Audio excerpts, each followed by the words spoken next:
Bangladesh Myanmar সীমান্তের নাইখংছড়িতে landmine বিস্ফোরণের ঘটনা সাম্প্রতিক সময়ে গুরুতর সংকট সৃষ্টি করেছে।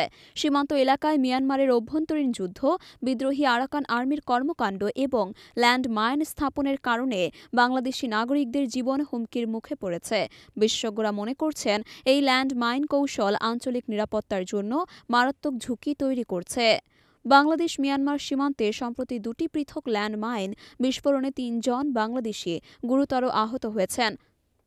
সীমান্তবর্তী এলাকায় মিয়ানমারের অভ্যন্তরীণ সংঘাত ও বিদ্রোহী গ্রুপ আরাকান আর্মির দখলদারিত্বের কারণে এ ধরনের ঘটনা নতুন করে আতঙ্ক সৃষ্টি করেছে।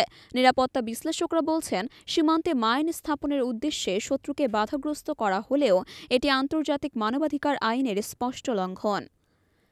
২০১৭ সালের রোহিঙ্গা সংকটের সময় মিয়ানমার সীমান্তে ল্যান্ডমাইন স্থাপনের অভিযোগ ওঠে। সে সময় রোহিঙ্গারা মিয়ানমার থেকে পালিয়ে আসার পথে এসব মাইন বিস্ফোরণে বহু হতাহতের ঘটনা ঘটে। সম্প্রতি মিয়ানমার সেনাবাহিনী ও বিদ্রোহী আরাকান আর্মির সংঘাত নতুন করে সীমান্তে ল্যান্ডমাইন স্থাপনের প্রেক্ষাপট তৈরি করেছে।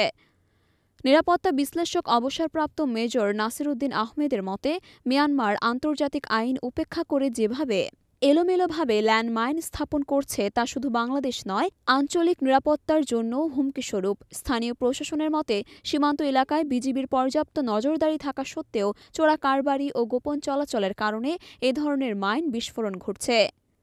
স্থলমাইন নিষিদ্ধকরণ চুক্তি অনুযায়ী ল্যান্ডমাইন নিষিদ্ধ হলেও মিয়ানমার এই চুক্তি স্বাক্ষর করেনি। মিয়ানমারের বিদ্রোহী গ্রুপ আরাকান আর্মি ও সেনাবাহিনীর মধ্যে দীর্ঘদিন ধরে চলমান সংঘাত সীমান্তের উভয় পাশে উদ্বেগ বাড়াচ্ছে। বাংলাদেশের ২৭১ কিলোমিটার দীর্ঘ সীমান্ত এলাকা এভাবে এক বিপজ্জনক অঞ্চলে পরিণত হচ্ছে। বাংলাদেশকে কূটনৈতিক চ্যানেলে সমস্যার সমাধান খুঁজতে হবে এবং সীমান্ত এলাকায় নজরদারি বাড়াতে হবে। স্থানীয় বাসিন্দাদের সচেতনতা বৃদ্ধি এবং মাইন বিরোধী কার্যক্রম জোরদার করাও অপরিহার্য। আঞ্চলিক স্থিতিশীলতা ও জননিরাপত্তা রক্ষায় বাংলাদেশকে শক্তিশালী কৌশল গ্রহণ করতে হবে।